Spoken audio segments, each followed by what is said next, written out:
திமுக முன்னாள் அமைச்சர்கள், இன்னாள் அமைச்சர்கள், அன்னைக்கு இருந்த முன்னாள் அமைச்சர்கள் இன்றைக்கு அமைச்சராக இருக்கிறாங்க. பல பேர் நடுங்கிக் கொண்டிருக்கின்றார்கள் வழக்கை பார்த்து. இதே புரட்சி தலைவி அம்மா இருக்கின்ற பொழுது அவர்கள் மீது ஊழல் குற்றச்சாட்டின் அடிப்படையில் வழக்கை தொடர்ந்தார்கள். தில்லு திராணி இருந்தா நீதிமன்றத்துக்கு போய் நீங்க சந்திக்க வேணும்.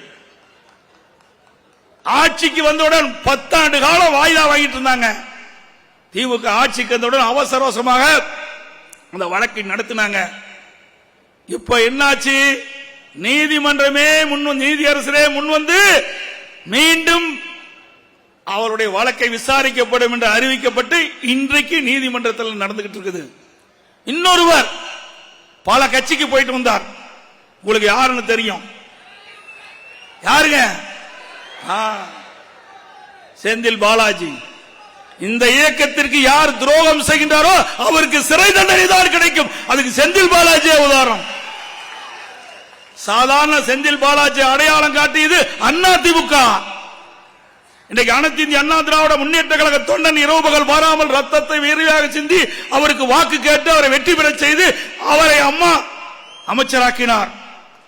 நன்றி உள்ளவராக இருந்தால் கழகத்திற்கு நீ பணி செய்திருக்க வேண்டும். அதை விட்டுவிட்டு தீய சக்தி திமுகவோடு சேர்ந்து மீண்டும் அமைச்சராகினீர். ஆனால் இறைவன் ஒருவர் இருக்கின்றார். பொன்மனச்சம்பல் புரட்சி தலைவர் எம்ஜிஆர், இதே புரட்சி தலைவர் அம்மா தெய்வம் இருக்கின்றது. அந்த 2 தெய்வம் உனக்கு தக்க தண்டனையை கொடுத்திருக்கின்றது. ஆகவே அனைத்து இந்திய அண்ணா திராவிட முன்னேற்ற கழகத்தை யார் உடைக்க நினைத்தாலும் துரோகம் விளைவித்தாலும் அவருக்கு கிடைக்கின்ற தண்டனை என்ன சொல்லுங்க? சிறை தண்டனை தான். அனைத்து இந்திய அண்ணா திராவிட முன்னேற்ற கழகத்தை பொறுத்தவரைக்கும் மக்களுக்கு சேவை செய்வதற்காக தொடங்கப்பட்ட கட்சி. பொன்மனச்சம்பல் புரட்சி தலைவர் எம்ஜிஆர் கொடுத்து கொடுத்து சிவந்த கரத்திற்கு சொந்தக்காரர்.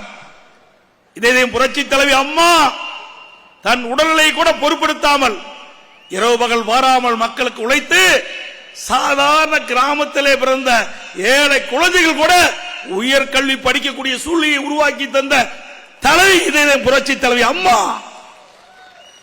அம்மா என்ற தெய்வம், புரட்சி தலைவர் எம்ஜிஆர் என்ற தெய்வம், 2 தெய்வம் நாட்டை ஆண்ட காரணத்தினால்தான் நம்மை போல் கிராமத்தில் வாழ்கின்ற, அதுவும் ஏழை குடும்பத்திலே வாழ்கின்ற விவசாயி தொழிலாளி அவருடைய குழந்தைகள் சிறப்பான கல்வி கிடைப்பதற்கு 2 தலைவர்களும் எண்ணற்ற திட்டங்களை கொடுத்தார்கள்.